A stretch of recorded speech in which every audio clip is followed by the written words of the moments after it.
आभारी राजकुमार। एक बार की बात है, गोल्डलैंड का राजा जंगल में भटक गया और बहुत कोशिश करने के बाद भी उसे बाहर निकलने का रास्ता नहीं मिल पाया। जब वह एक रास्ते पर भटक रहा था जो पहले तो बाकी रास्तों से ज्यादा उम्मीद भरा लग रहा था, तो उसने देखा कि एक आदमी उसकी तरफ आ रहा है।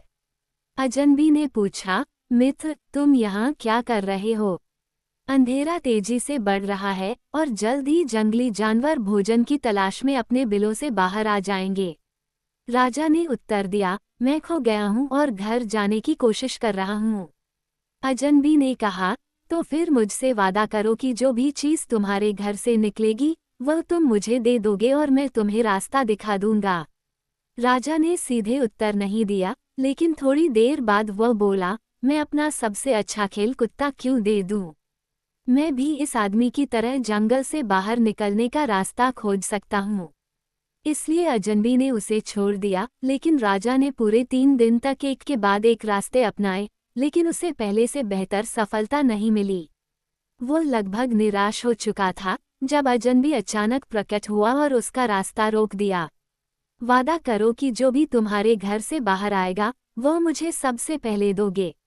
लेकिन फिर भी राजा अड़ियल रवैया अपनाए रहा और उसने कोई वादा नहीं किया। कुछ दिनों तक वह जंगल में इधर उधर भटकता रहा, पहले एक रास्ता आजमाता, फिर दूसरा, लेकिन आखिरकार उसकी हिम्मत जवाब दे गई और वह थककर एक पेड़ के नीचे जमीन पर लेट गया। उसे लगा कि अब उसकी आखिरी घड़ी आ गई है। फिर तीसरी बार वह अजनबी राजा के सामने खड़ा हुआ और बोला, तुम इतने मूर्ख क्यों हो? एक कुत्ता तुम्हारे लिए क्या मायने रखता है जो तुम उसके लिए अपनी जान दे दो? बस मुझे जो इनाम चाहिए वो दे दो और मैं तुम्हें जंगल से बाहर निकाल दूंगा। राजा ने उत्तर दिया, ठीक है, मेरी जान 1000 कुत्तों से भी अधिक कीमती है। मेरे राज्य का कल्याण मुझ पर निर्भर करता है। मैं आपकी शर्तें स्वीकार करता हूँ, इसलिए मुझे मेरे महल में ले चलो। उसने अभी अभी यह शब्द कहे ही थे कि वह जंगल के किनारे पर पहुंच गया और महल दूर दूर तक दिखाई नहीं दे रहा था। उसने जल्दी जल्दी भागना शुरू किया और जैसे ही वह बड़े द्वार पर पहुंचा, नस शाही बच्चे के साथ बाहर आई, जिसने अपने हाथ उसके पिता की ओर बढ़ा दिए। राजा पीछे हट गया और नस को आदेश दिया कि वह बच्चे को तुरंत ले जाए। तभी उसका बड़ा सा सुआ कुत्ता उसकी ओर दौड़ा, लेकिन उसके दुलार का जवाब केवल एक हिंसक धक्का था। जब राजा का गुस्सा शांत हो गया और वह सोचने लगा कि क्या करना सबसे अच्छा होगा, तो उसने अपने सुंदर बच्चे को एक किसान की बेटी के साथ बदल दिया और राजकुमार ने एक गरीब व्यक्ति के बेटे की तरह रहना शुरू कर दिया, जबकि छोटी लड़की रेशमी चादरों के नीचे एक सुनहरे पालने में सोती थी। 1 साल के अंत में अजनबी अपनी संपत्ति का दावा करने के लिए आया और छोटी लड़की को राजा की असली संतान समझकर उसे ले गया। राजा अपनी योजना की सफलता से इतना प्रसन्न हुआ कि उसने एक बड़ी दावत तैयार करने का आदेश दिया और अपने बेटे के पालक माता पिता को शानदार उपहार दिए, ताकि उसे किसी चीज की कमी न हो। लेकिन उसने बच्चे को वापस लाने की हिम्मत नहीं की, ताकि चाल का पता न चल जाए। किसान इस व्यवस्था से काफी संतुष्ट थे, जिससे उन्हें भरपूर भोजन और पैसा मिल रहा था।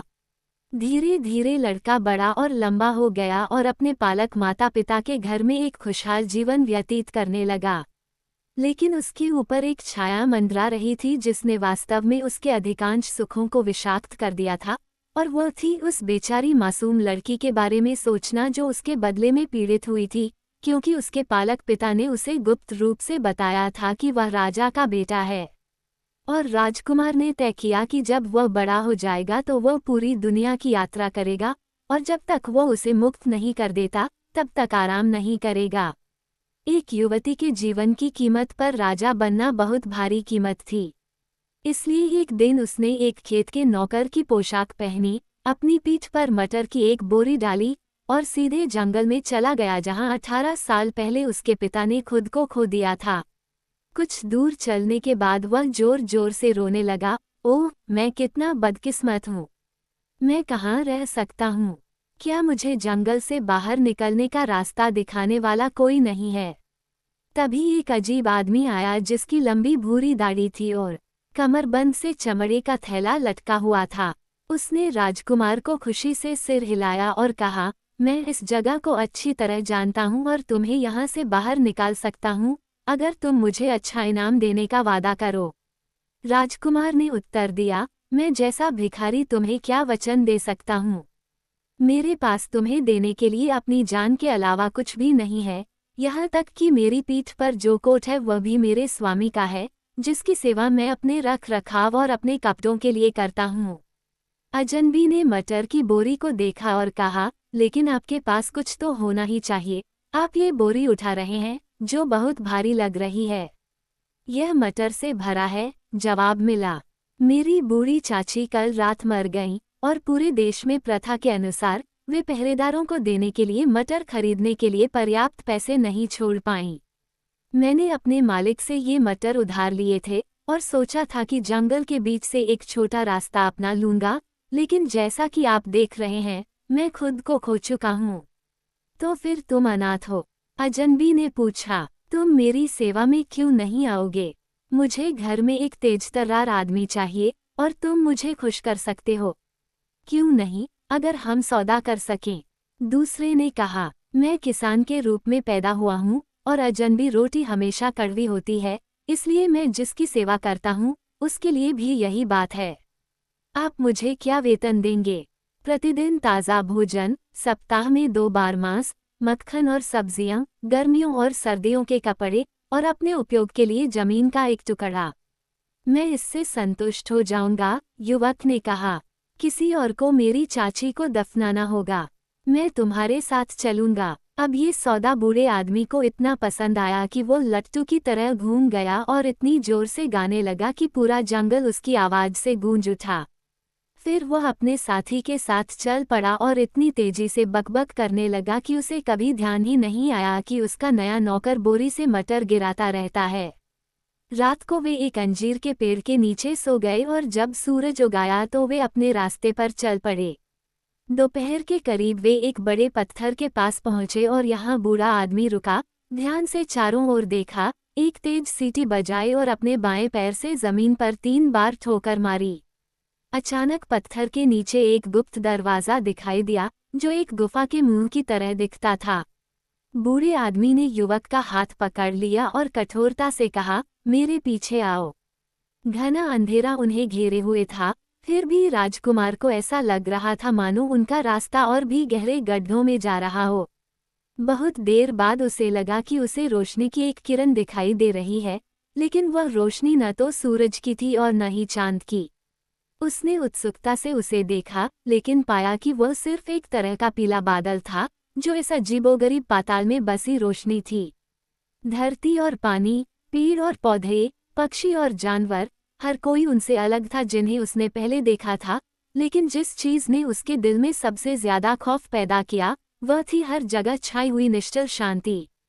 कोई सरसराहट या आवाज नहीं सुनाई दे रही थी। इधर उधर उसने एक पक्षी को एक शाखा पर बैठे देखा, जिसका सिर सीधा था और गला फूला हुआ था, लेकिन उसके कान में कुछ भी नहीं आया। कुत्तों ने भौंकने के लिए अपना मुंह खोला, मेहनत करने वाले बैल गरजने लगे, लेकिन राजकुमार तक न तो भौंकने की आवाज पहुंची और न ही गरजने की। पानी कंकड़ों पर बिना आवाज के बह रहा था, हवा पेड़ों की चोटियों को झुका रही थी, मक्खियां और चिड़ियां बिना सन्नाटे को तोड़े इधर उधर भाग रही थीं। बूढ़े बूढ़े ने एक शब्द भी नहीं बोला, और जब उसके साथी ने उससे इसका मतलब पूछना चाहा तो उसे लगा कि उसकी आवाज गले में ही रुक गई है। ये भयावह सन्नाटा कितनी देर तक रहा, यह मैं नहीं जानता, लेकिन राजकुमार को धीरे धीरे महसूस हुआ कि उसका दिल बर्फ में बदल रहा है, उसके बाल खड़े हो गए हैं और उसकी रीढ़ की हड्डी में ठंडक फैल रही है। जब आखिरकार ओह परमानंद, उसके कानों में एक हल्की सी आवाज आए और छायाओं का ये जीवन अचानक वास्तविक हो गया। ऐसा लग रहा था जैसे घोड़ों की एक टोली दलदली भूमि पर अपना रास्ता बना रही हो। तब भूरे दाढ़ी वाले ने अपना मुंह खोला और कहा, केतली उबल रही है, हम घर पर ही इंतजार कर रहे हैं। वे कुछ और आगे चले, जब तक कि राजकुमार को लगा कि उसने आरा चक्की की आवाज सुनी है, जैसे दर्जनों आरियां एक साथ काम कर रही हों, लेकिन उसके मार्गदर्शक ने देखा, दादी गहरी नींद में सो रही हैं, सुनो, वे कैसे खर्राटे ले रही हैं। जब वे एक पहाड़ी पर चढ़ गए जो उनके सामने थी, तो राजकुमार ने दूरी पर अपने मालिक का घर देखा, लेकिन ये सभी प्रकार की इमारतों से इस तरह घिरा हुआ था कि यह जगह एक गांव या यहाँ तक कि एक छोटे शहर की तरह लग रही थी। वे आखिरकार वहां पहुंच गए और गेट के सामने एक खाली कैनल खड़ा पाया। इसके अंदर घुस जाओ, मालिक ने कहा, और तब तक प्रतीक्षा करो जब तक मैं अंदर जाकर अपनी दादी से मिल न लूं। सभी बहुत बूढ़े लोगों की तरह वह बहुत जिद्दी है और अपने आसपास नए चेहरे बर्दाश्त नहीं कर सकती। राजकुमार कांपता हुआ कुत्ते के घर में घुस गया और उस दुस्साहस पर पछताने लगा जिसने उसे इस मुसीबत में डाल दिया था। थोड़ी देर में मालिक वापस आ गया और उसे उसके छिपने के स्थान से बुलाया। किसी बात ने उसके गुस्से को भड़का दिया था, इसलिए उसने भौहें सिकुड़ते हुए कहा, घर में हमारे कामों का ध्यान रखना और कोई गलती न करना, वरना तुम्हारा बुरा होगा। अपनी आंखें और कान खुले रखना और अपना मुंह बंद रखना, बिना कोई सवाल किए आज्ञा का पालन करना। अगर तुम चाहो तो कृतज्ञ रहो, लेकिन जब तक तुमसे कहा न जाए तब तक कभी मत बोलो। जब राजकुमार ने दहलीज पार की तो उसकी नज़र एक अद्भुत सुंदर युवती पर पड़ी, जिसकी भूरी आंखें और गोरे घुंघराले बाल थे। अच्छा, युवक ने अपने आप से कहा, अगर बूढ़े की ऐसी कई बेटियां हैं तो मुझे उसका दामाद बनने में कोई आपत्ति नहीं होगी।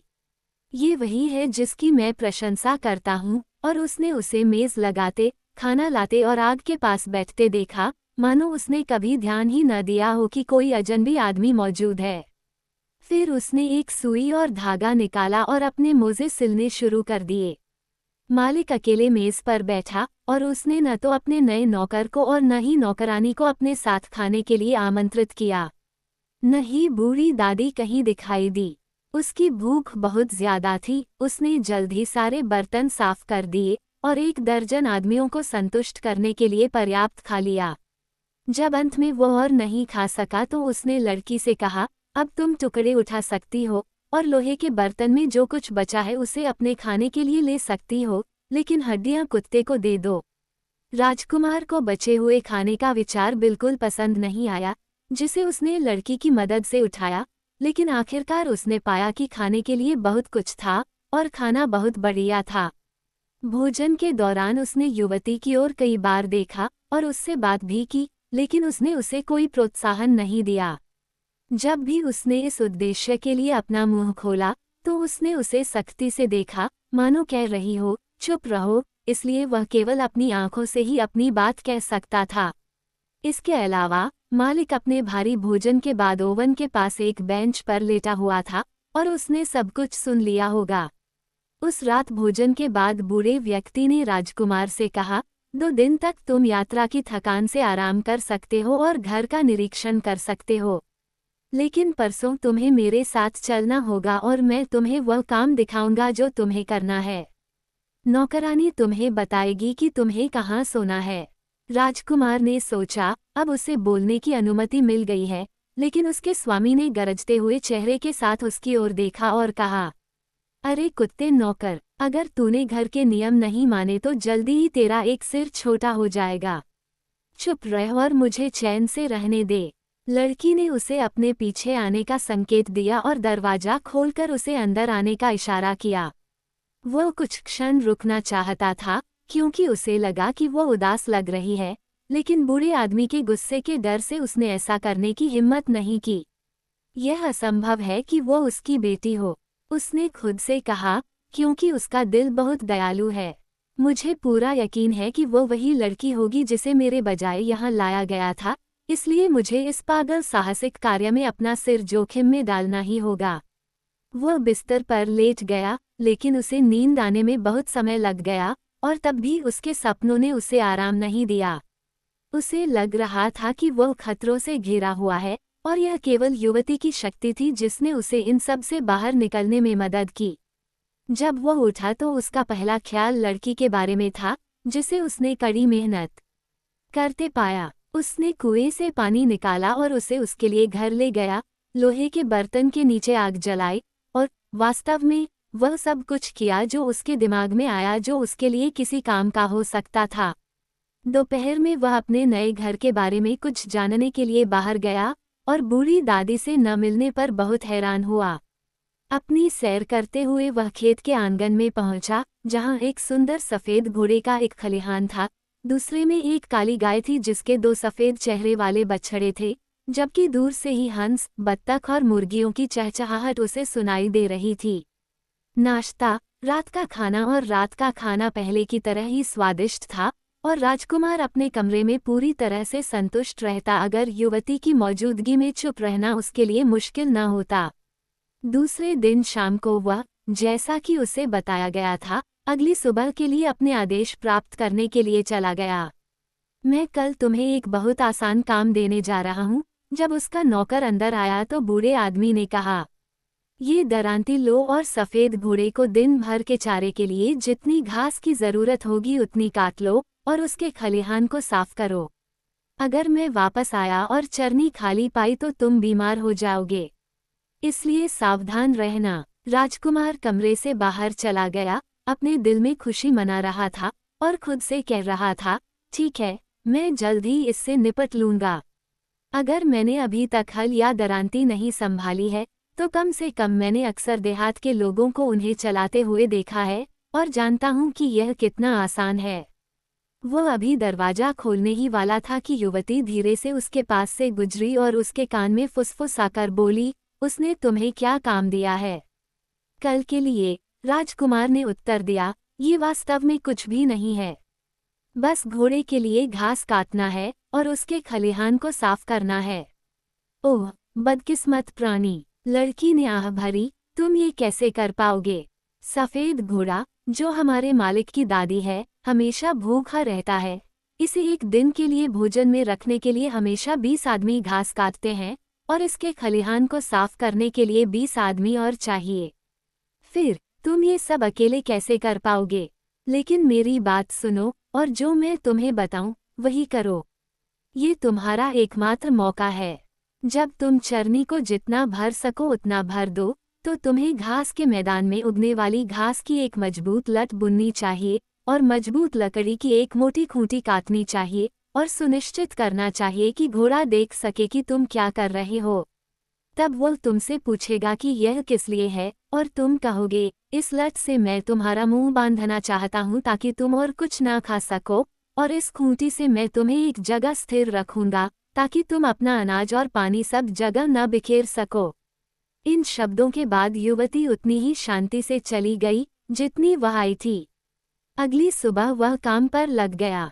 उसकी दरांती घास पर उसकी उम्मीद से कहीं ज्यादा आसानी से चल रही थी और जल्द ही उसके पास चरनी भरने के लिए पर्याप्त दरांती आ गई। उसने दरांती को पालने में रख दिया और दूसरी बार वापस आया जब उसे ये देखकर आश्चर्य हुआ कि पालना खाली था। तब उसे एहसास हुआ कि युवती की सलाह के बिना वह निश्चित रूप से खो गया होता और उसने इसे अमल में लाना शुरू कर दिया। उसने घास के साथ मिल गई घास को निकाला और जल्दी से उसे गूंथ लिया।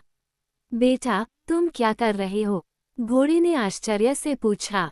अरे कुछ नहीं, उसने जवाब दिया, बस एक थोड़ी का पट्टा बांध रहा हूँ ताकि तुम्हारे जबड़े एक साथ बंधे रहें, ताकि कहीं तुम और खाना न चाहो। ये सुनकर सफेद घोड़े ने गहरी सांस ली और जो कुछ उसने खाया है उसी से संतुष्ट रहने का मन बना लिया। इसके बाद युवक ने खलिहान की सफाई शुरू की और घोड़े को पता चल गया कि उसे मालिक मिल गया है और दोपहर तक चरनी में अभी भी चारा था और जगह एकदम साफ थी। उसने अभी अपना काम खत्म ही किया था कि बूढ़ा आदमी अंदर आया और दरवाजे पर हैरान होकर खड़ा हो गया। क्या ये सच है कि तुम ही इतने चतुर हो कि ऐसा कर सके? उसने पूछा, या किसी और ने तुम्हें संकेत दिया है? ओह, मुझे कोई मदद नहीं मिली, राजकुमार ने उत्तर दिया, सिवाय इसके कि मेरा बेचारा कमजोर दिमाग मुझे क्या दे सकता था। बूढ़ा आदमी भौचक्का होकर चला गया और राजकुमार खुश हुआ कि सब कुछ ठीक हो गया। शाम को उसके मालिक ने कहा, कल मेरे पास तुम्हें देने के लिए कोई खास काम नहीं है, लेकिन चूंकि लड़की को घर में बहुत काम करना है, इसलिए तुम्हें उसके लिए काली गाय का दूध निकालना होगा। लेकिन ध्यान रखना कि तुम उसका दूध सूखा ही निकालो, नहीं तो ये तुम्हारे लिए बुरा हो सकता है। ठीक है, राजकुमार ने जाते हुए सोचा, जब तक इसके पीछे कोई चाल न हो, ये बहुत मुश्किल नहीं लगता। मैंने पहले कभी गाय का दूध नहीं निकाला है, लेकिन मेरी उंगलियां अच्छी और मजबूत हैं। वो बहुत नींद में था और अपने कमरे की ओर जा ही रहा था कि युवती उसके पास आई और पूछा, कल तुम्हारा क्या काम है? मुझे आपकी मदद करनी है, उसने उत्तर दिया, और पूरे दिन मुझे काली गाय का दूध निकालने के अलावा कोई काम नहीं करना है। ओह, तुम बदकिस्मत हो, वह चिल्लाई। अगर तुम सुबह से रात तक कोशिश करो तो भी तुम ऐसा नहीं कर पाओगे। खतरे से बचने का एक ही तरीका है, और वह ये है कि जब तुम उसे दूध पिलाने जाओ, तो अपने साथ जलते हुए कोयले का एक बर्तन और चिमटा ले जाओ। बर्तन को खलिहान के फर्श पर रखो और चिमटे को आग पर रखो और पूरी ताकत से फूंक मारो जब तक कि कोयले पूरी तरह से जल न जाएं। काली गाय तुमसे पूछेगी कि इन सब का क्या मतलब है, और तुम्हें वही जवाब देना होगा जो मैं तुम्हें फुसफुसाऊंगी। और वो उंगलियों के बल खड़ी हो गई और उसके कान में कुछ फुसफुसाया और फिर चली गई। भोर का समय अभी भी नहीं हुआ था कि राजकुमार बिस्तर से उछल पड़ा और एक हाथ में कोयले का बर्तन तथा दूसरे हाथ में दूध की बाल्टी लेकर सीधे गाय के बाड़े में गया तथा ठीक वैसा ही करने लगा जैसा युवती ने उसे पिछली शाम को बताया था।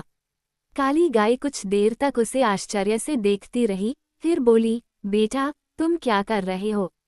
अरे कुछ नहीं, उसने उत्तर दिया, मैं केवल एक चिमटा गर्म कर रहा हूँ। कहीं ऐसा न हो कि तुम उतना दूध देने को तैयार न हो जितना मैं चाहता हूँ। गाय ने गहरी सांस ली और भयभीत होकर दूध वाले की ओर देखा, लेकिन उसने इस पर ध्यान नहीं दिया और तेजी से बाल्टी में दूध डाला जब तक कि गाय का दूध सूख नहीं गया। ठीक उसी समय बूढ़ा आदमी अस्तबल में आया और गाय का दूध दूहने के लिए बैठ गया, लेकिन उसे एक बूंद भी दूध नहीं मिला। क्या तुमने वाकई यह सब खुद ही किया है या किसी ने तुम्हारी मदद की है? राजकुमार ने उत्तर दिया, मेरी मदद करने वाला कोई नहीं है, बल्कि मेरा अपना बेचारा सिर है। बूढ़ा आदमी अपनी सीट से उठकर चला गया। उस रात जब राजकुमार अपने मालिक के पास ये सुनने गया कि अगले दिन उसका काम क्या होगा, तो बूढ़े ने कहा, मेरे पास घास के मैदान में घास का एक छोटा ढेर है जिसे सुखाने के लिए अंदर लाना होगा। कल तुम्हें ये सब शेड में जमा करना होगा, और चूंकि तुम अपने जीवन को महत्व देते हो, इसलिए सावधान रहना कि एक छोटा सा कतरा भी पीछे न छूटे। राजकुमार यह सुनकर बहुत खुश हुआ कि अब उसे और कोई बुरा काम नहीं करना है। एक छोटा सा भूसा ढोने के लिए किसी विशेष कौशल की आवश्यकता नहीं होती, उसने सोचा, और इससे मुझे कोई परेशानी भी नहीं होगी क्योंकि घोड़े को उसे खींचकर लाना होगा। मैं निश्चित रूप से बूढ़ी दादी को नहीं छोड़ूंगा। थोड़ी देर में युवती चुपके से उसके पास आई और उससे पूछा कि अगले दिन उसे क्या काम है। युवक हंसा और बोला, ऐसा लगता है कि मुझे खेती के सभी काम सीखने होंगे। कल मुझे घास का ढेर ढोना है और घास के मैदान में एक भी डंठल नहीं छोड़ना है, और यही मेरा पूरे दिन का काम है। ओह, तुम बदकिस्मत प्राणी हो, वह चिल्लाई, और तुम ये कैसे कर पाओगे? अगर दुनिया के सारे आदमी तुम्हारी मदद के लिए होते तो भी तुम एक हफ्ते में इस छोटे से घास के ढेर को साफ नहीं कर पाते। जैसे ही तुम घास को ऊपर से नीचे फेंकोगे, वह नीचे से फिर से जड़ पकड़ लेगी। लेकिन मेरी बात सुनो, तुम्हें कल भोर होते ही चुपके से बाहर निकलना होगा और सफ़ेद घोड़े और कुछ अच्छी मजबूत रस्सियां लेकर आना होगा। फिर घास के ढेर पर चढ़ो, उसके चारों ओर रस्सियां बांधो और घोड़े को रस्सियों से जोतो। जब तुम तैयार हो जाओ, घास के ढेर पर चढ़ो और 1, 2, 3 गिनना शुरू करो। घोड़ा तुमसे पूछेगा कि तुम क्या गिन रहे हो, और तुम्हें जो मैं फुसफुसाऊंगा उसका उत्तर अवश्य देना होगा। इसलिए युवती ने उसके कान में कुछ फुसफुसाया और कमरे से बाहर चली गई। और राजकुमार को बिस्तर पर जाने के अलावा कोई और बेहतर विकल्प नहीं सूझा। वह गहरी नींद में सो गया, और जब वह उठा तो अभी भी लगभग अंधेरा था और उसने लड़की द्वारा दिए गए निर्देशों का पालन करना शुरू किया। सबसे पहले उसने कुछ मोटी रस्सियां चुनी, और फिर उसने घोड़े को अस्तबल से बाहर निकाला और उसे घास के ढेर तक ले गया, जो 50 गाड़ियों के भार से बना था, इसलिए इसे मुश्किल से छोटा बच्चा कहा जा सकता था। राजकुमार ने वह सब किया जो युवती ने उसे बताया था, और जब वह आखिरकार रैक के ऊपर बैठा और 20 तक गिन चुका था, तो उसने घोड़े को आश्चर्य से पूछते हुए सुना, तुम वहाँ क्या गिन रहे हो, मेरे बेटे?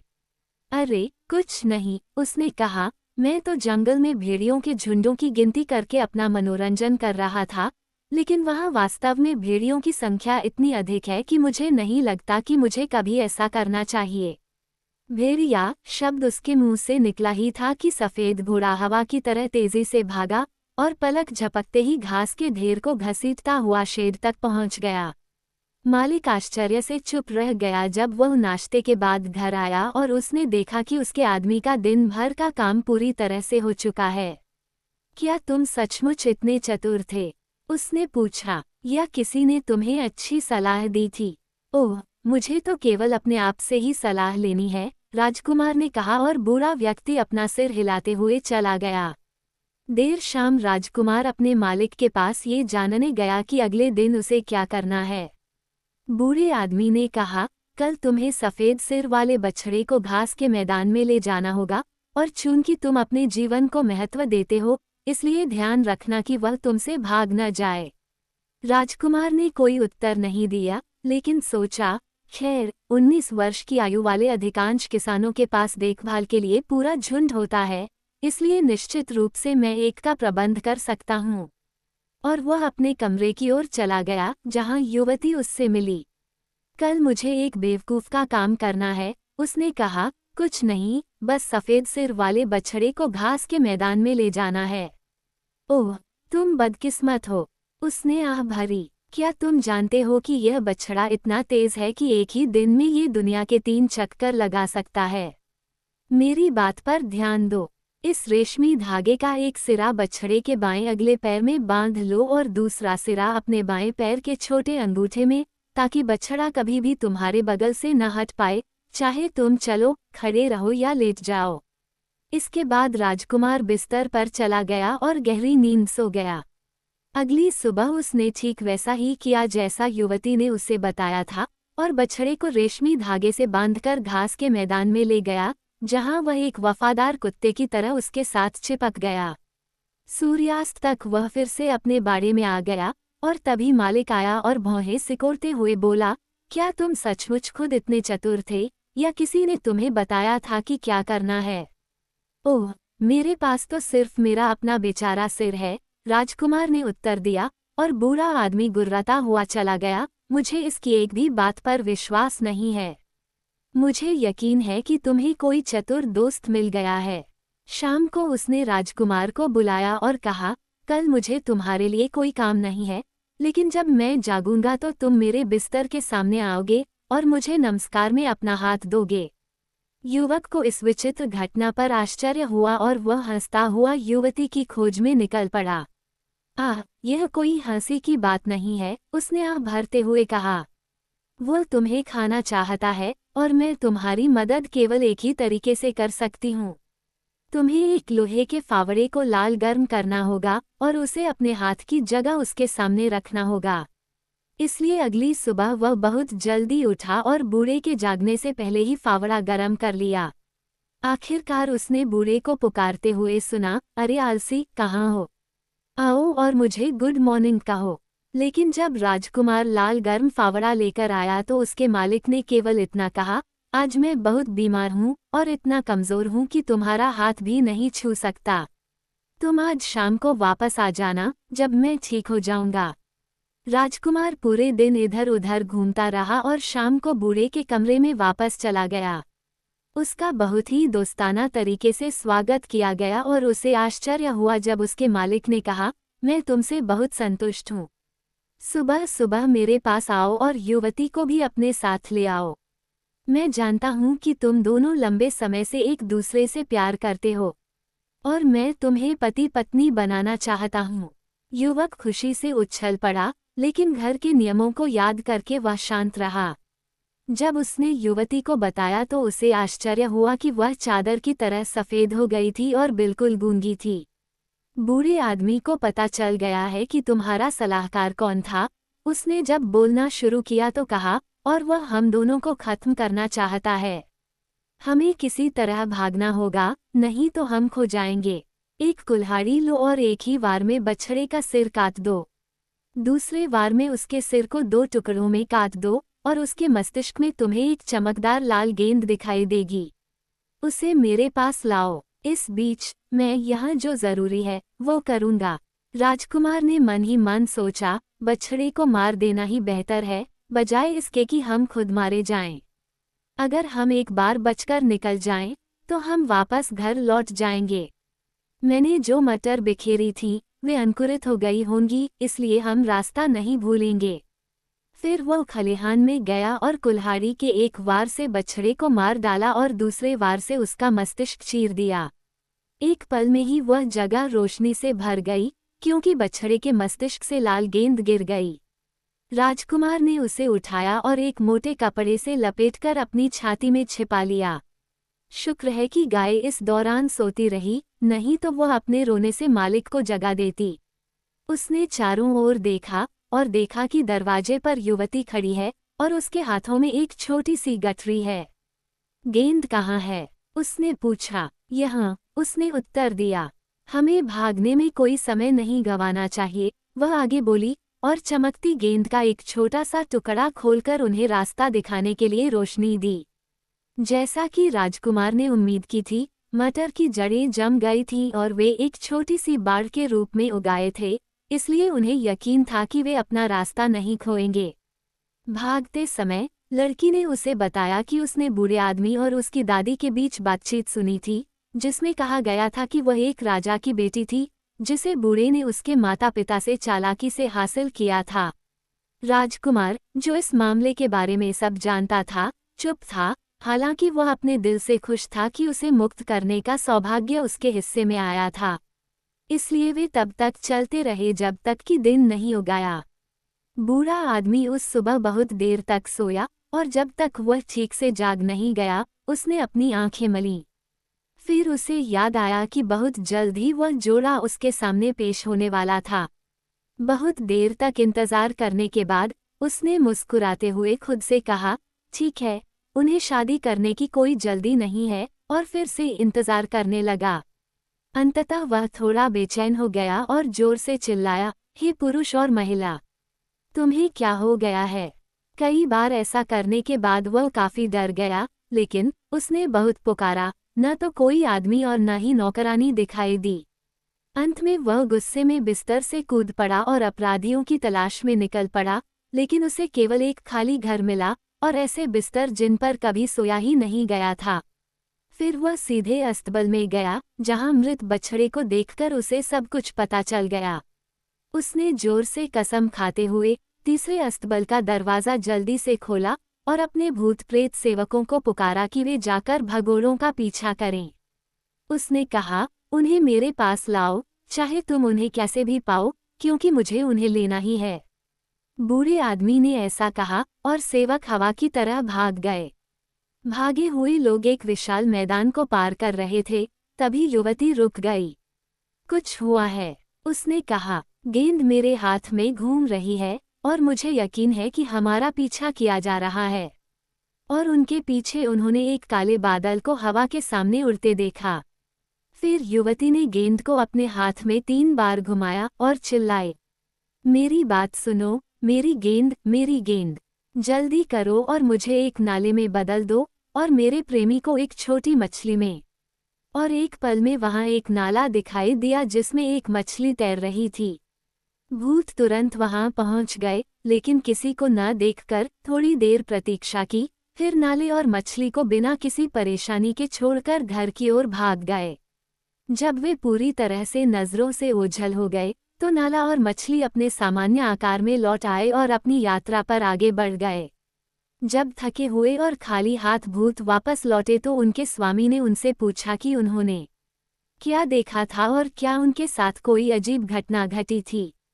कुछ भी नहीं, उन्होंने कहा, मैदान बिल्कुल खाली था, सिवाय एक नाले और उसमें तैरती एक मछली के। बेवकूफ, मालिक दहाड़ा, बेशक वे ही थे। और 5वें खलिहान का दरवाज़ा खोलते हुए उसने अंदर मौजूद भूतों से कहा कि वे जाकर नाले का पानी पिएं और मछलियां पकड़ें। और भूत उछल पड़े और हवा की तरह उड़ गए। युवा जोड़ा जंगल के किनारे पर पहुंच ही गया था कि युवती फिर रुक गई। कुछ हुआ है, उसने कहा। गेंद मेरे हाथ में घूम रही है, और उसने चारों ओर देखा तो एक बादल उनकी ओर उड़ता हुआ आया, जो पहले वाले से बड़ा और काला था और लाल रंग की धारियों वाला था। वे हमारे पीछा करने वाले हैं, वह चिल्लाई, और गेंद को अपने हाथ में 3 बार घुमाते हुए उसने उससे इस प्रकार कहा, मेरी बात सुनो, मेरी गेंद, मेरी गेंद।